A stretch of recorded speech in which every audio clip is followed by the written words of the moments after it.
Now, if I'm being completely honest with you guys, I was not planning on doing a video on Esau at all, ever, because I wasn't a big fan of his arc. It just didn't capture my interest compared to other characters, and Chang was giving discount Lin Ling vibes in those first few episodes. But as I was working on my other video about Nice, I decided to watch the promotional video for Esau, and it was really cool.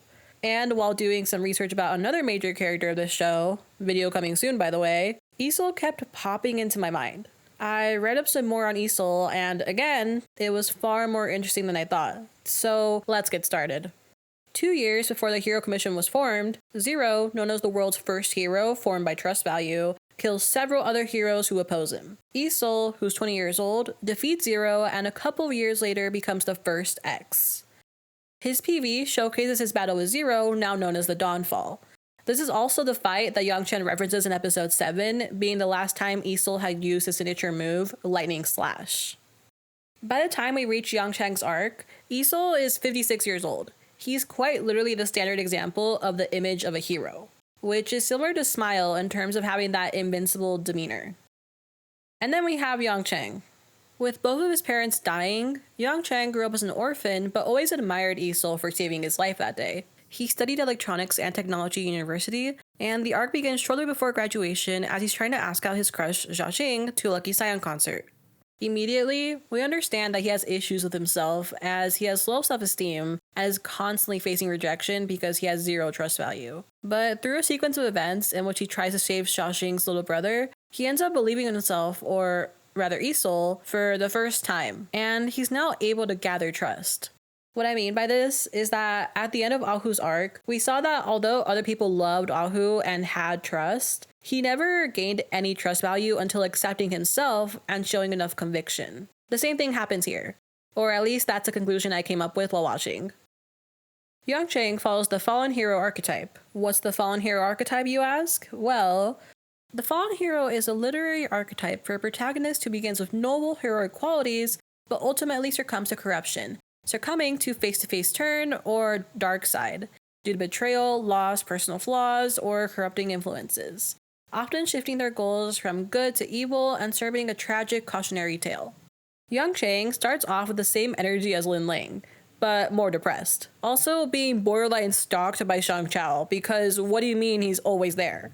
But things are good. He has friends who actually want to support him, and he accidentally came into fame. Even though fame wasn't exactly what he was looking for, it's still an exciting development.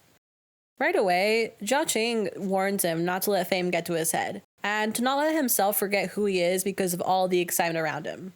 But with the death of Shang Chao, everything changed.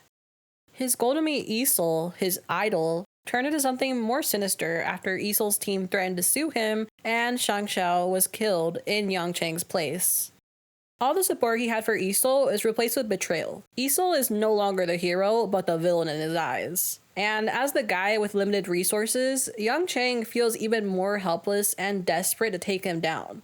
Influenced by others like Rock and Mr. Shang, who I guess never takes a break from being an ass, Chang challenges Esau into a fight, in which Esau dies, marking the beginning of a new era of Esau. Public opinion plays a huge role in this arc. We see how the public has grown tired of Esau and wants something new, something more trendy and relatable. They put Chang, an inexperienced 22-year-old, on a pedestal of being the face of new heroes after just a few heroic acts and shaking a few hands. Not only that, but they also turned into a battle of old versus new. And beyond this, I think it was a battle of corporate versus not corporate, versus being more authentic. Esau gained bad rep because of his team's business choices. His team is invested in selling action figures, hosting events, and doing everything that has nothing to do with being a hero. Esau has the newest gear. His lack of face, along with planned appearances, created a disconnect as more and more people forgot who Esau was and what he stood for. Personally, I don't blame people for liking this new take on Esau more, at least at first, because Young is the underdog. He's a small guy that came from nothing and managed to stand up to Esau's team. But he's still a fraud. When Esau's team brought up the rise of Chang, he didn't actually care. He trusted in his fans to distinguish between Chang and the actual Esau. He didn't want to go and attack this random kid. Esol's team tried to shut down Chang's growing popularity through using his name, which was completely within their right. Was it morally okay? Probably not, but copyright exists for a reason. I mean, after all, what if Chang turned out to be a weirdo or a serial killer before he got famous? That would damage Esol's brand. Hence why it's better to shut it down now before any unexpected controversies arise that are suddenly now tied to Esol, even though Esol didn't do anything. Not to mention, we then find out that Esol's team's accusations weren't even totally baseless, as Rock was in fact pulling the strings and putting this whole thing together to make Chang hopefully go viral. They were right that foul play was involved, but they were accusing the wrong guy. When Chang challenges Esol to fight, Esol declines. He doesn't care to. He's a hero. He doesn't want to go fight some random kid, even if he's losing trust value and his rank is dropping. His manager mentions how during certain appearances, Esol goes off script. His tone when talking about selling products sounds harsh. He's showing up because his team is telling him to. He was part of the hero game before there was even a hero commission, before it was seen as a career path to be super profitable and famous. It wasn't until his manager tells him that it's not just about the profits that Esol agrees, because he realizes that by not fighting Chang, the image of Esol is at stake as well. Esol lives by several core values. He makes his speeches to inspire other generations, and he keeps his mask on rather than choosing fame, because he wants people to be able to see themselves as Esol, a hero where anyone can be behind the mask. He was part of one of the most brutal battles in recent history, where heroes died at the hands of Zero. He lost a lot of people he cared about during this time and has decades of experience witnessing horrific acts of violence and trying to save others from them. An interesting line a customer brings up is how nowadays anyone can become a hero, when before it was far more difficult and selective. And while this change definitely has its pros and cons, in this specific context, it's true. Esol witnessed the death of hundreds. He put his life on the line for decades, and he refused to take his mask off for more fame. Chang, in comparison, was just a guy who went viral a few weeks ago.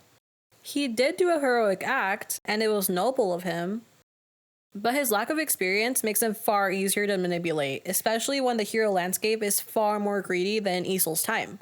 And this is exactly what happens to him and Lin Ling. With the death of Esol, it shows how quickly society is willing to turn their backs on something once it's no longer trending, or fits the narrative that they want. Esol did become more corporate over the years, and corporate does suck. But the erasure of previous heroes, followed by immediate replacement of the next popular streamer, shows another flaw in the system. Just because everyone can be a hero doesn't mean they should. The essence of what a hero is died with the old Esol, as Chang doesn't showcase these new values. He's seen as ruthless. He no longer takes the mask off. We don't even know what he's thinking anymore. And he's become the knockoff version of Esol without the history or years of experience and wisdom that the old Esol had. All of this is exactly what Rock had planned. Chang winning the battle against Esol in the final moment is what would cement his legacy as the fallen hero in the eyes of the real-life audience, and how he ended up dropping in the polls. The new Esol, after merging with the old Esol's trust value, left with Rock. He began to do his dirty work and changed completely.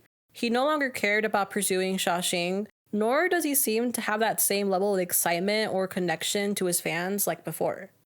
He manifested and became the very thing he hated, which makes him getting dropped from the hero tournament last minute so much funnier. But what do you think? Where are things headed for Esol next season? Let me know your thoughts. Revisiting this arc not only made it rank a lot higher in terms of enjoyment, but I can appreciate Chang's character. He has graduated beyond being discount Lin Ling, even if he is a bum that used Esol's success to get popular in the first place.